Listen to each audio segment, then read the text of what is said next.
don't know why the radio didn't stop, but good morning and welcome to Motivational Monday.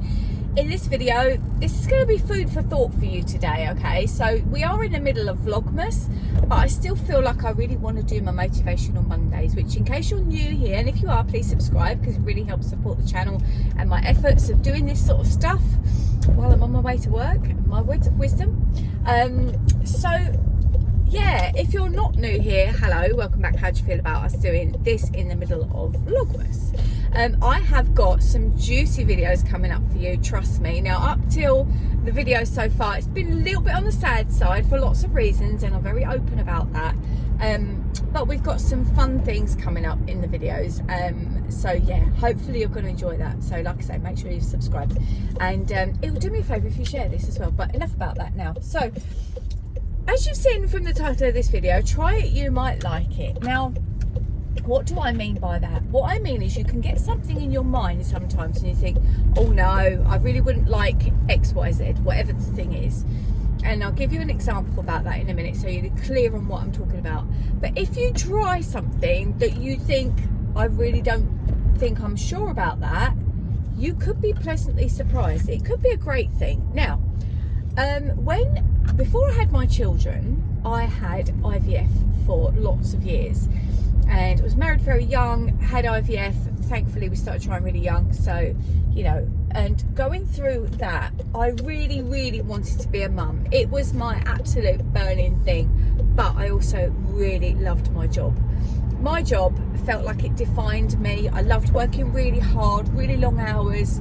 I was an operations manager at Ipswich Town Football Club. I'm going to tell you that. It used to be secret, but oh well.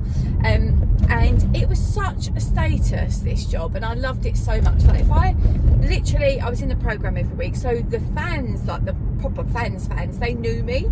So whenever my face would appear in town or whatever, you know, people would talk to me and stuff like that. And if there was an official event on, I used to call him my personal bodyguard, but he completely wasn't. He was one of our doormen, but he used to really keep an eye on me because obviously I was very young, I was female, I was in that position. And sometimes it meant looking up really late at night. Anyway, I loved it, and I felt as though, you know, every minute of every day I wanted to be there doing my job, and just, it was just wow. And the idea of giving that up to have the children that I also really, really wanted was quite a worry for me. And I was like, I don't really want that. And a bit of a spoiler alert, if you're going to read the IVF Happiness in Vitro book, so I got pregnant, which was such a blessing, but it'd always been mine and my husband's, I feel weird saying that, plans for him to stay at home. He was going to be the stay-at-home dad, and I was going to carry on working because I was the breadwinner, and might be my downfall, but anyway. So yeah, I was the breadwinner, he was going to stay at home, and it was, you know, I was going to get the best of both worlds. I'm so happy about that.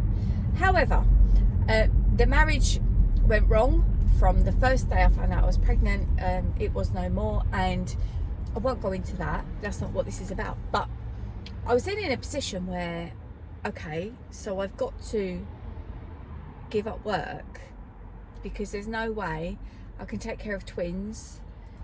You know, it wasn't even like, literally I would work sometimes 95 hours on a busy week. So I was just never at home. I'd just go home to sleep a bit. You know, I had my toothbrush in my drawer and all that sort of thing, and I was like, I'm gonna have to give this up. There's no way I can do this with the children.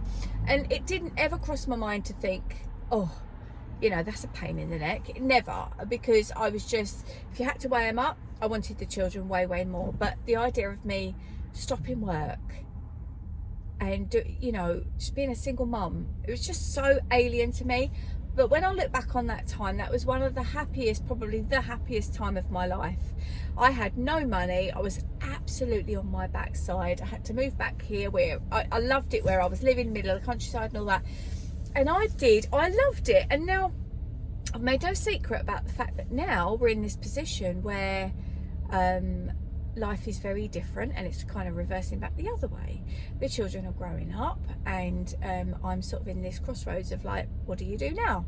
Because I've learned to love this life so much that I like freelancing, I like being in charge of my own time, and excuse me, I don't know what this frog is in my throat, and I really like the way that things are now. But when you're faced with another crossroads of giving that up for something else that's amazing, like and going flipping it back, there's always going to be that doubt. And let me tell you why. Because you are programmed to like what you know. When you like what you know, it makes you feel comfortable, and you know where you are, you know who you are. Change can make you feel a little bit uncomfortable. And this thing about, you know, good things happen outside the comfort zone, I don't quite know where I sit with that one, because you know the flowing downstream with Abraham Hicks, there's that to go with, and flowing downstream always feels so nice and comfy and cozy, and it's almost like the easier feeling thought. But this is different to that slightly, isn't it? And I just encourage you to think today about, is your worry born through fear, or because you're used to a different habit? You know, breaking any habit, we associate that normally with bad habits, don't we? Like giving up smoking or drinking, or anything that you associate with a bad habit. You sort of think, oh, that's going to be difficult to do, because we've labelled that like as an addiction almost. And I suppose, I don't know, would it be that way? What do you think? Do you think that getting comfortable in life could be an addiction? Leave it in the comments if you think that's the case. I mean, it very much could be. I think I was a workaholic. I think I've always had that in me, but I've had to change to adapt to be the mother that I wanted to be. And I did manage to find that lovely middle ground, but I probably won't talk about that in this video because it's quite a long story. But I just feel, think about it. I encourage you to have a think, and you know, is that what's stopping you from having a go? Because if you try it, you might like it. So I wish you a very wonderful Monday. It's oh crikey, we're not far off of Christmas now, are we? Isn't it? I think it's a week on Saturday.